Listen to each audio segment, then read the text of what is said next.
पिछले वीडियो में दो मिस इन्फॉर्मेशन हो गया है, एक तो टाइपिंग मिस्टेक की वजह से और एक सीजी न्यूज़ के पोर्टल की वजह से।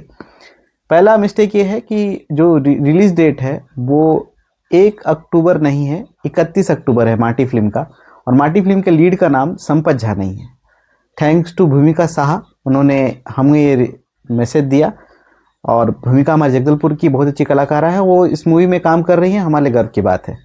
जोहार, नमस्कार, हेलो एंड वेलकम, बहुत बहुत स्वागत है मेरे चैनल में सिने जंक्शन बाय डॉक्टर डीजे। आज हम बात करेंगे एक ऐसे क्लैश की जो कहीं ना कहीं मिक्स रिव्यू की वजह से क्रैश बन गई। दोनों मूवी के बारे में हम इक्वली बात करेंगे, और अगर आप दोनों ये मूवी अभी भी देखने का सोच रहे हैं, दोनों में से कोई एक, और आपने मूवी देखी ही नहीं है दोनों में से कोई भी, तो इस वीडियो को यहीं पे पॉज कर दीजिए। और अगर सजेशन चाहिए तो थोड़े इस वीडियो के आखिरी में जाइए, मैं आखिरी में जरूर बताऊंगा कौन सी मूवी आपको पहले देखनी चाहिए। बात करते हैं पहले हम कूली मूवी की, जो कि लोकेश कनगराज के डायरेक्शन के तले बनी है। लोकेश कनगराज ऐसे मूवी के लिए बहुत फेमस है जो बैटमैन कॉन्सेप्ट पे चलती है। बैटमैन कॉन्सेप्ट ऐसा कर लो कि हीरो का ऐसा कोई पास्ट होता है जिसकी वजह से हीरो बहुत सुपर हीरो बन जाता है, और उसने अपनी रियल आइडेंटिटी छुपा के चलता है थोड़ा सा, और सामने वाले कुछ और आइडेंटिटी दिखाता है। इसमें जो विलन होता है वो बेसिकली एक गैंगस्टर होता है।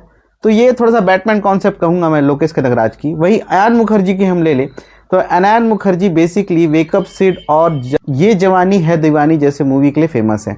अब वो काम कर रहे हैं एक्शन जॉनरा में, तो ये दोनों ही मूवी एक अलग अलग जॉनरा को बिलोंग करती है। चाहे आप वार 2 की बात कर लें, चाहे आप कूली की बात कर लें।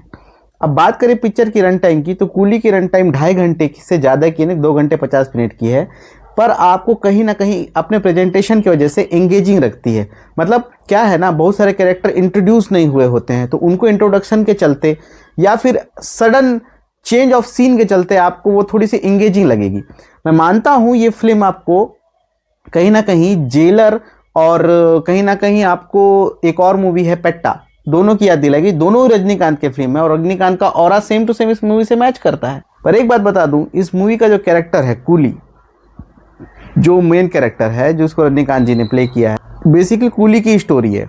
हालांकि बहुत लोग थ्योरी बना रहे कि रजनीकांत गोल्ड स्मगलर होगा, फिर अपनी स्मगलिंग वाली, नहीं, ऐसा कुछ नहीं है। ये एक ऐसी मूवी है जिसमें एक दोस्त अपने दूसरे दोस्त का बदला लेने आता है। दूसरे दोस्त की मौत इसलिए होती है क्योंकि जिस वो यार्ड में काम कर रहा होता है, शिपिंग यार्ड में, उस यार्ड में ह्यूमन ट्रैफिकिंग हो रही होती है, और ह्यूमन ट्रैफिकिंग के लिए जिन लोगों का इस्तेमाल किया जाता है, उनको मारने के बाद उनकी लाश को समझ जाइए नस्ता नाबूद करने के लिए चेयर का इस्तेमाल होता है।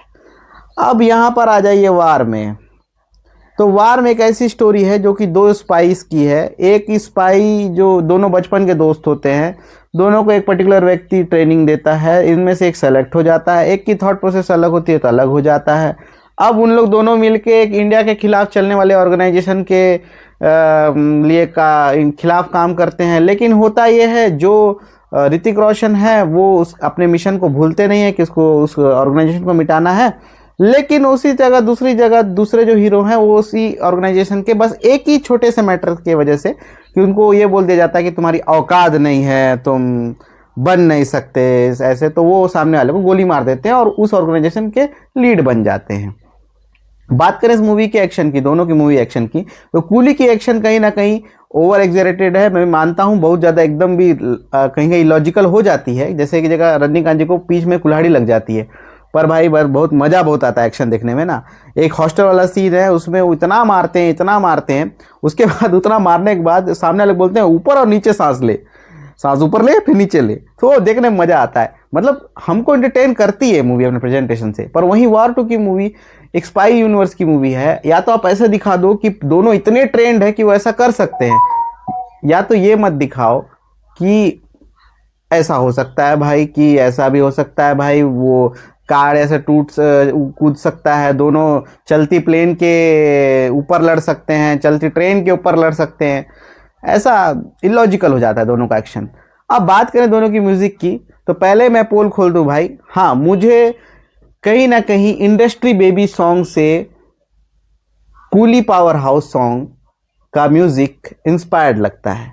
आप सुनेंगे तो आप भी समझ जाएंगे, क्योंकि अनिरुद्ध है ना, वो जितने अच्छे काम करते हैं वो बहुत ही ज़्यादा एक बोलना चाहिए शातिर म्यूजिशियन है। आप अभी भी जाएंगे लियो मूवी का, अगर आप बीजीएम सुनेंगे, बेसिक बीजीएम जो लियो का है, वो बीजीएम मेरे को कहीं ना कहीं Pacific Rim movie Uprising movie का मुझे बीजीएम लगता है।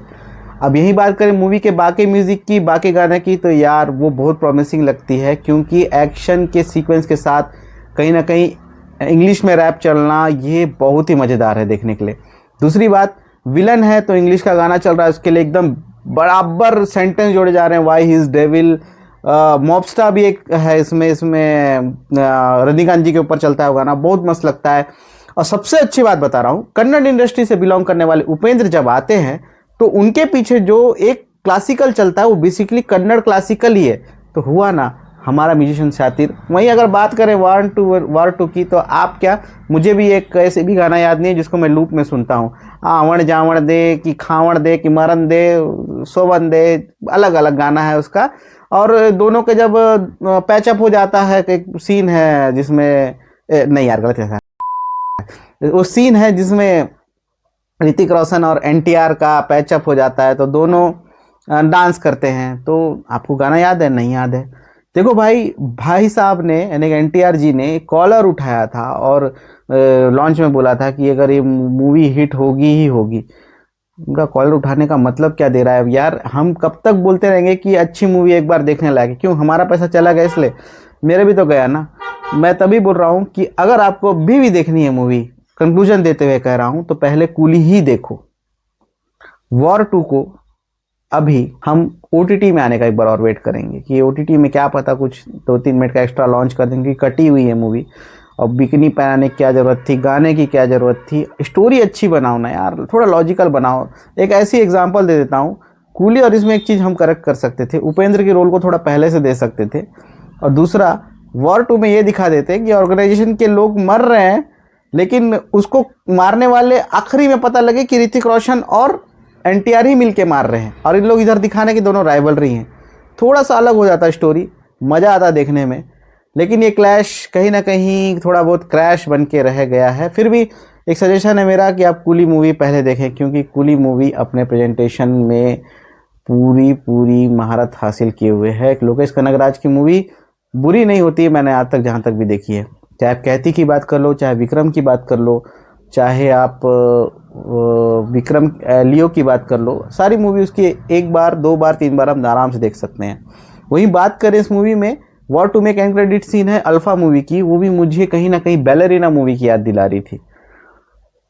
देखो यार, मैं ना बहुत ज़्यादा मूवी देख लेता हूँ कभी कभी, तो मुझे बहुत ज़्यादा कहीं ना कहीं एक सीन से दूसरा सीन इंस्पायर लग जाता है। तो मुझे ऐसा लगता है कि वही चीज़ क्यों दिखा रहे हैं। मिलते हैं अगले वीडियो में, तब तक के लिए क्योंकि भूख लग रहा है भाई, अब खा लेते हैं। जाओ अगले वीडियो में मिलेंगे आपसे।